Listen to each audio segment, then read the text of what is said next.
நான் வந்து இந்த திருநெல்வேலி பக்கம்லாம் செய்யக்கூடிய கூட்டாஞ்சோறு இல்லை நம்ம நாட்டுக்காயை போட்டெல்லாம் செய்வாங்க. அதை செய்து எல்லா காயும் வெட்டி வச்சுருக்கேன். கத்திரிக்காய், கேரட், உருளைக்கிழங்கு, வெள்ளரிக்காய், புடலங்காய், பீன்ஸு, அதுக்கப்புறம் இது சின்ன வெங்காயம் கொஞ்சம், பெரிய வெங்காயம் கொஞ்சம் கட் பண்ணி வச்சுருக்கேன், ஒரு தக்காளி, ஒரு 2 பச்சை மிளகா கீரி வச்சுருக்கேன், ஒரு 10 பல்லு பூண்டு, அப்புறம் இது 1 கப்பு ரைஸு, 1 கப்பு அரிசி எடுத்திருக்கேன், 1/2 கப்பு துவரம்பருப்பு.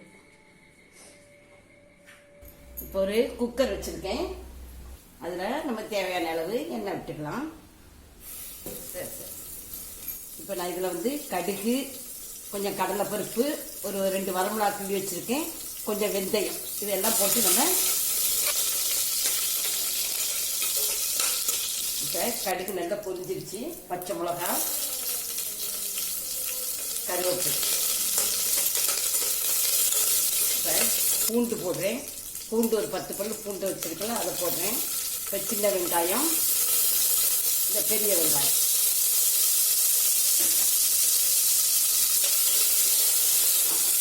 அந்த தக்காளி போடுறேன்.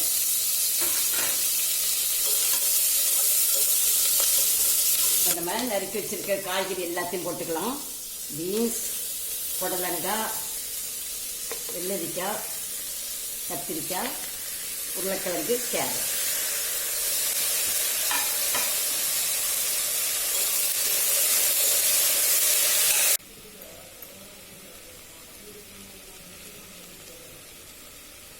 மஞ்சள் பொடி,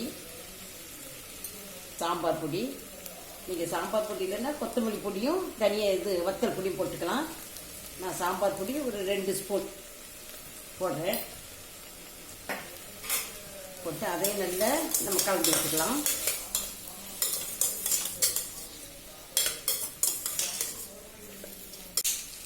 கொஞ்சம் காயப்பொடி,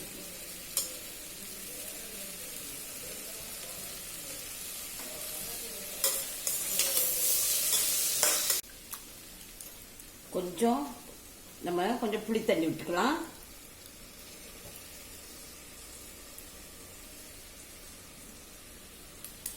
நம்ம தேவையான அளவு உப்பு போட்டுக்கலாம்.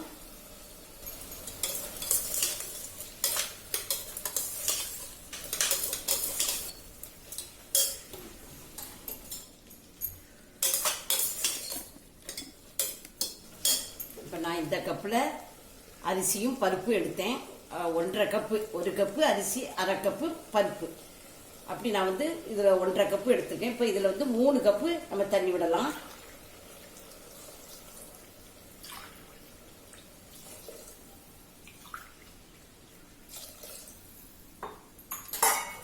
இப்போ தண்ணி இது நல்லா கொதிக்கட்டும்.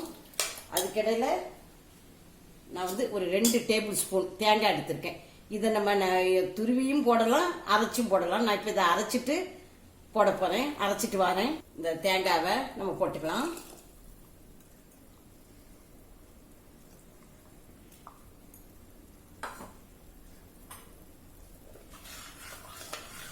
நம்ம இந்த சமயத்தில் உப்பெல்லாம் காணுமான்னு பார்த்துக்கலாம்.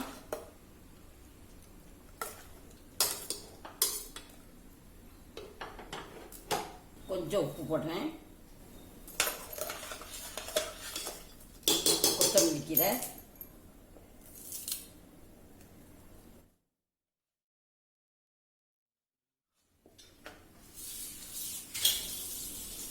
இப்போ கொதிக்க ஆரம்பிச்சிருச்சு. இப்போ இந்த அரிசியும் பருப்பையும் போட்டுடலாம்.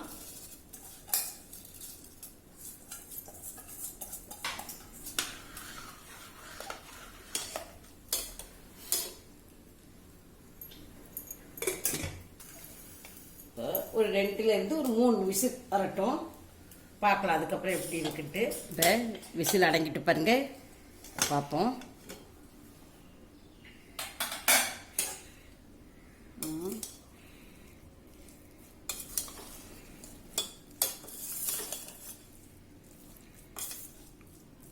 நல்லா வந்திருக்கு பாருங்க. இதில் இப்போ மேலே கொஞ்சம் நம்ம கொத்தமல்லி தூவிடலாம்.